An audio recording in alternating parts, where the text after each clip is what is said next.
You know that whenever you come to a customer that's like, oh, I have looked forever for someone who offers exactly what you do. I can't believe I found you. You're going to talk differently to that person than you're going to talk to the person who's like, I was really hoping that you could just maybe do this. We're like friends, aren't we? You could just do this for me. Those are two different people. So when you find your perfect customer, it increases the perceived value of your brand, thereby allowing you to increase your prices.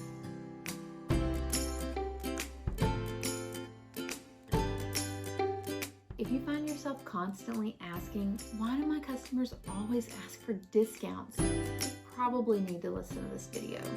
So I'm Jordan, I'm the founder of The Marked Company, and I help small businesses, usually brand new, grow and scale their businesses. I can 100% relate to the frustration that comes whenever it feels like the only customers that ever purchase are the ones that want your products free or your services free or discounts on what you offer.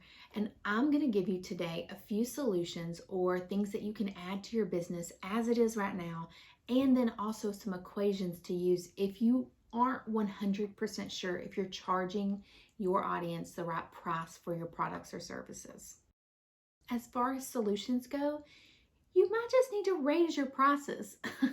It might be time to look at the cost of what you're doing and just increase your price. I'm going to give you a little later on an equation that you can use that'll make this easier, but don't be afraid to raise a price. Just because it doesn't necessarily cost what you would pay doesn't mean someone else won't. Second, maybe you can offer within the current business you have a small number of consultations. So these would be based on a limited number of availabilities, and you would offer what you do on a small scale basis to a small number of customers or clients. Another thing is you can slowly create additional streams of residual income. So the average millionaire has 7 streams of income. So you as a business owner would benefit from finding ways that you can implement residual income in what you're doing right now, especially if you're a service provider that you have to show up every single time you make money. You have to be there as the one, if you're a hairstylist, standing behind the chair, as the one shooting the photos.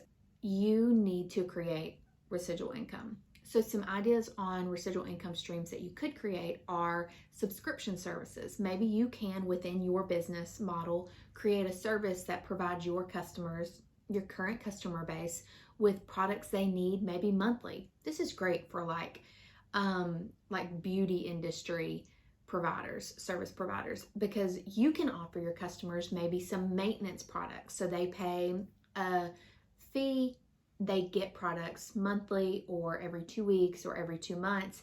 Another thing is membership services. Can you offer your know-how, your brain, your intuition in a exclusive group or community, maybe a Facebook group? They can pay for a membership service on a Facebook group and really have your attention a couple of times a week. Maybe you can allot 1 or 2 hours to training or Q&A sessions so that your customers can just eat up the information that you're ready to give them. That's a great residual income that you can add to your business model right now. And that's service or products. You can do that either way. Is there an opportunity for you to add a course or curriculum or a book that could be made one time? It's going to take a lot of upfront work, but make it and then you can sell it over and over and over, and that's residual income. You've made it, you have created that one product, and now you can resell it over and over and over. Digital products are great for this because you create the item and then you can resell it as many times as you want. Digital products don't go away. Finally, the very best solution to your prices not being where you want them to be is finding your perfect customer. That is the quickest, most cost-effective way to increase the value and the revenue coming into your business. It's hard work up front. it's a little bit of extra effort to be creative and imaginative, and then to figure out how to communicate and align your messaging to who that perfect customer is. But at the end of the day, it is the very best revenue decision you can make for your business. So knowing your perfect customer changes the brand messaging that you deliver. You're going to talk differently to a customer that respects and values your art than you are a customer who is always asking for free products or always asking for a discount. You know that whenever you come to a customer that's like, oh, I have looked forever for someone who offers exactly what you do. I can't believe I found you. You're going to talk differently to that person than you're going to talk to the person who's like, I was really hoping that you could just maybe do this. We're like friends, aren't we? You could just do this for me. Those are two different people. So when you find your perfect customer, it increases the perceived value of your brand, thereby allowing you to increase your prices. So most cost-effective way, hands down, that you can add time and decrease frustration in your business right now. So pricing formulas. Everybody has an opinion on this, but I'm going to give you a couple of pricing strategies that I found really work well for service-based businesses or product-based businesses, and I've ran both. I want you to take your cost, and your cost is the amount you spend on your supplies, the amount you spend in overhead cost, and then the amount of time you spend on ordering, gathering supplies, consulting with future customers, and then ultimately producing the product. So take your cost and multiply by 2. That is your wholesale cost. That is the number that you should charge people when they come in and buy high quantities of the products you offer. Then, in order to get the retail price of one of your products, you want to take that wholesale price that you came up with, your cost times 2, wholesale price times 2 again, and you've received your retail cost. So this might seem like an icky number, like you might be really hesitant to put that number on your products, but I'd be willing to bet your products are actually worth that. You've just established in your mind that people won't pay it. And I'm here to tell you they will. Just because you won't pay it doesn't mean other people won't pay it. Other people want your art and your expertise. So put the number on the item. And if it still doesn't feel good, offer value in other areas. Offer value around the product that you provide. So how can you deliver a community atmosphere? How can you answer their questions individually or in a way that feels personal and authentic? Really deliver value to your customers around the product you offer, and you are going to have raving fans, I promise. So that's specifically for makers. The equation for a service provider, so this is anybody who does a service that necessarily doesn't have a product at the end of it, so you don't have an actual thing that you hold in your hand. I believe their costs should be done just a little bit different.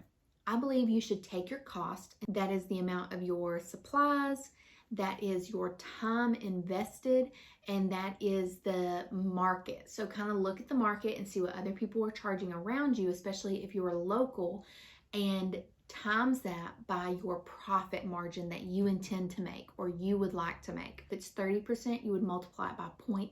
If it's 45%, you would multiply it by 0.45.